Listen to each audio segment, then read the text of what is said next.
Iba't ibang cream na ang nagamit mo.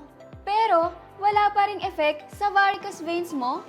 Naku, baka kasi hindi mo ginagawa to. Number 1, habang nakahiga, itaas mo ang legs mo for at least 30 minutes para yung naipong dugo sa legs mo ay mapunta sa puso.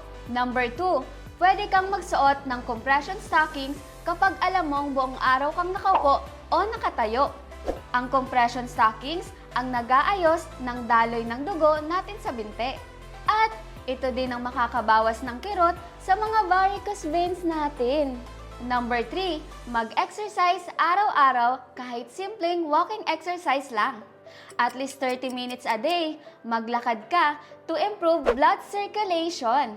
Pero kung busy ka at wala kang time gawin yan, pwede mong sundan itong number 4. Pwede kang gumamit ng BTY Self-Care Trio. Apply mo lang sa umaga, after maligo, si BTY Instaglow. Tapos, sa gabi naman, before kang matulog, ipahid mo naman si BTY Overnight Mask. Pwede mong sabayan yan ng 2 to 3 minutes na massage sa varicose veins mo. Para sa mga sisi natin sa Europe, available pa ang promo kay BTY Self-Care Trio.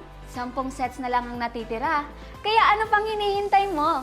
Mag-comment ka na sa video na to para ma-assist kita.